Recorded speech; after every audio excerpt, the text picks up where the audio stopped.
Bonjour et bienvenue à cette nouvelle Minute Coaching autour des 7 clés pour télécoopérer durablement. Nous sommes aujourd'hui dans un nouveau paradigme qui ne signifie pas exactement manager à distance. Ce dont nous parlons aujourd'hui, c'est d'une situation où certains d'entre nous seront à distance, d'autres seront au bureau et nous aurons à télécoopérer de façon efficace et de façon intelligente, de manière durable. Première clé, prendre l'habitude de se reconnecter régulièrement en équipe, en travaillant à la fois sur une reconnexion sur le plan business, mais également une reconnexion sur le plan des ressentis de chacun, et enfin une reconnexion pour faire le bilan des apprentissages régulièrement de notre façon de télécoopérer.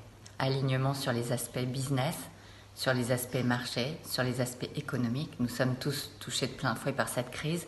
Comment est-ce que, en tant que manager, j'aligne régulièrement l'équipe sur l'état des lieux? L'état des lieux des ressentis de chacun des membres de l'équipe et de l'équipe en général. Qu'est-ce qui va bien? De quoi nous sommes fiers? Mais également, qu'est-ce qui est plus compliqué? Qu'est-ce qui est plus difficile? De quoi nous avons besoin tous ensemble pour travailler avec confiance et avec énergie dans la durée? Enfin, sur quoi nous nous mettons d'accord en termes de règles du jeu, de la manière dont nous avons envie de travailler. Point numéro 2, revisiter régulièrement les règles explicites de coopération. Quelles sont les règles de présence et de non-présence? Comment nous redéfinissons des rituels informels et formels de l'équipe? Quels sont ceux que nous gardons? Les rituels informels qui ont existé pendant 2 mois et demi de confinement, les team building en ligne, qu'est-ce que nous gardons et qu'est-ce que nous voulons faire évoluer? C'est très important de redéfinir ces règles explicites de coopération car elles peuvent évoluer tout au long de ces prochains mois, étant donné que la télécoopération va nous apprendre de nombreuses façons de gérer les informations à distance, de gérer surtout la synchronicité, c'est-à-dire le fait que tout le monde ne soit pas au même moment dans les réunions. Un point très important dans ces règles explicites, ce sera aussi de se dire comment on gère les différents canaux de communication, qu'est-ce que chacun de ces canaux de communication ont comme intérêt et comment on les utilise en équipe. Point numéro 3, maintenir la solidarité et la coopération au sein de l'équipe. Nous savons qu'en situation de crise et en situation de télécoopération, la difficulté pour chacun est de se sentir co-responsable et de ne pas se centrer uniquement sur bien faire son travail.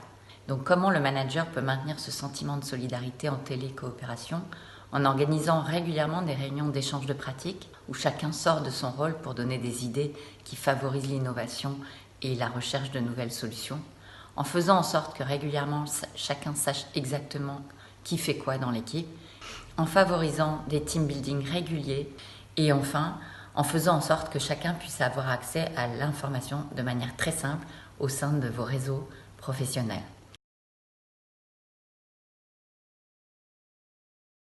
Point numéro 4, ajuster son management au niveau d'autonomie de chacun de ses collaborateurs. Chacun ne réagissait pas pareil au télétravail forcé, à la télécoopération à distance. Donc comment en tant que manager, je m'ajuste à la fois l'exigence et la confiance que j'ai en chacun et je focalise mon management en termes d'objectifs, délivrables et KPIs.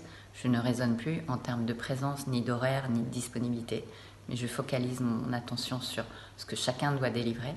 Ensuite, comment je réajuste mes points individuels en fonction de l'avancement de chacun. Et enfin, comment je fais des feedbacks réguliers sur le projet et sur la posture afin de rendre chacun plus conscient aussi de son efficacité, de son niveau de production et de son engagement. Point numéro 5, un focus sur l'efficacité des réunions à distance. Limiter le nombre de réunions à l'essentiel, vraiment aux réunions qui sont nécessaires pour décider collectivement. Limiter le nombre de présents aux réunions à ceux qui contribuent réellement. Faire des réunions beaucoup plus courtes, maximum 1h30. Obliger chacun à mettre sa vidéo. Sauf s'il s'agit de réunions où nous sommes très très nombreux, il est important que les gens se voient pour maintenir le lien. Donner la parole à chacun. Dernier point, manager son énergie et celle de son équipe. Autour de ces fameux axes que vous connaissez, pour ceux qui ont déjà regardé les anciennes minutes coaching, les axes d'action, de réflexion, d'inspiration et de respiration. Comment en tant que manager, je m'octroie des temps de respiration pendant lesquels vraiment je déconnecte. Chacun ses temps de respiration, ils sont essentiels pour permettre à notre cerveau de se reposer et de pouvoir ensuite repartir. Les temps d'inspiration, quand est-ce qu'on se connecte à des personnes qui nous inspirent par de nouvelles idées, qui nous inspirent par l'oxygène que leur point de vue nous donne. Ensuite, le temps de réflexion. Ce temps, il est réservé dans notre agenda. Il s'appelle en général RVMM, rendez-vous avec moi-même. C'est des temps où je prépare la stratégie, où je réfléchis à mes prochaines réunions, où je réfléchis à mes prochaines façons d'inventer de nouvelles offres, de nouveaux produits, peu importe, suivant notre métier. Mais pour vous et pour votre équipe, il est important de sacraliser ces temps et de les respecter.